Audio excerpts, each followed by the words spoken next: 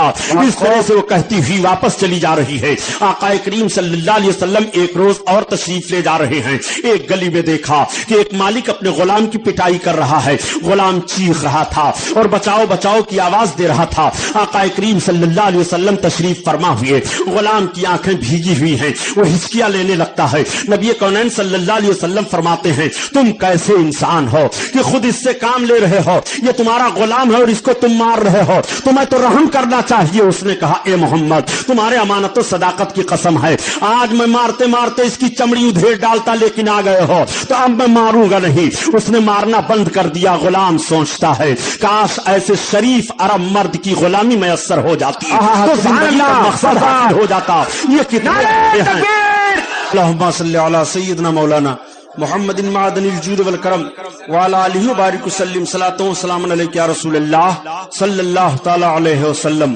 آقا کریم صلی اللہ تعالی علیہ وسلم کے اس رحم و کرم کو دیکھنے کے بعد ہر طرف ایک ماحول برپا ہو جاتا ہے اور ہر طرف لوگوں کی ہی آوازیں آنے لگتی ہیں کہ ایسا رحم دل اور ایسا امین و صادق ہم لوگوں نے نہیں دیکھا۔ آقا صلی اللہ تعالی علیہ وسلم ملاحظہ فرما رہے ہیں کہ سب سے زیادہ عرب کی سرزمین پر بچیوں کو ستایا جا رہا ہے، بچیاں ماری جا رہی ہیں۔ آقا صلی اللہ تعالی علیہ وسلم نے ان کے لیے کیا کیا ابھی آپ آگے مضمون میں بیان سماعت فرمائیں گے۔ نبی کریم صلی اللہ تعالی علیہ وسلم کی عمر شریف 11 برس کی ہو جاتی ہے۔ آپ نے دیکھا کہ آپ کے چچا حضرت علی کے باپ ابو طالب تجارت کے لیے اور ذریعہ معاش کے لیے بڑے کوشاں رہتے ہیں۔ ایک روز سرکار نے اپنے چچا سے فرمایا چچا جان میں دیکھ رہا ہوں کہ آپ کے اوپر اخراجات بہت زیادہ ہیں، خرچ کی ذمہ داریاں زیادہ ہیں، آپ بہت زیادہ پریشان رہتے ہیں، آپ اگر ہمیں اجازت دے تو تجارت میں بھی آپ کے ساتھ چلنا چاہتا ہوں۔ حضرت علی کے باپ ابو طالب کہتے ہیں بیٹا میں تمہیں حکم تو نہیں دے سکتا، لیکن اگر چلنے کے ارادہ رکھ رہے ہو تو ٹھیک ہے، یہ تو ہمارے لیے بڑا بہتر ہوگا۔ میرے آقا بھی تیار ہو گئے، مال تجارت تیار کیا گیا، تجارتی قافلہ سج دھج کے ساتھ اب مکہ شریف سے روانہ ہو رہا ہے۔ اس تجارتی قافلہ میں میرے سرکار بھی شامل ہو جاتے ہیں۔ جب تاجروں کو پتا چلا کہ اب کی ابو طالب کے ساتھ محمد بھی تجارت کرنے کے لیے چل رہے ہیں تو سارے کے سارے لوگ بہت خوش تھے۔ ان کی خوشی کا حال یہ تھا کہ اتنا اچھا اور اتنا بڑھیا انسان آج ہمارے تجارتی قافلہ میں موجود ہے، جس کے خیر و برکت کو ہم شروع سے دیکھتے چلے آ رہے ہیں اور جن کے ہونے سے محفل میں 4 چاند لگ جایا کرتے ہیں، کوئی شکایت نہیں ہوتی ہے، سب اطمینان اور سکون سے رہتے ہیں۔ چنانچہ آقا کریم صلی اللہ تعالی علیہ وسلم بھی تجارتی قافلہ کے ساتھ چلے جا رہے ہیں۔ وہ قافلہ کئی منزلیں طے کرنے کے بعد ملک شام کے قریب پہنچا اور جب رات ہو جاتی ہے تو تمام تجارت کے سامان رکھ دیے جاتے ہیں۔ رکھنے کے بعد ایک گرجا گھر قریب میں تھا، اس گرجا گھر کے اندر سے ایک پادری نکلا اور نکلنے کے بعد وہ آتا ہے۔ اس نے تاجروں سے پوچھا یہ تو بتاؤ تم سارے کے سارے لوگ کہاں سے آئے ہو؟ ان سارے لوگوں نے کہا ہم عرب سے آئے ہیں، مکہ شریف مکہ کی سرزمین سے آئے ہیں، ہم تجارت کرنے کے لیے شام جا رہے ہیں۔ کہا مکہ سے آئے ہو؟ کہا ہاں۔ پوچھا تمہارے اس تجارتی قافلہ کا سردار کون ہے؟ پہلے زمانے میں قافلہ وائز لوگ چلا کرتے تھے تو اس قافلے کا کسی نہ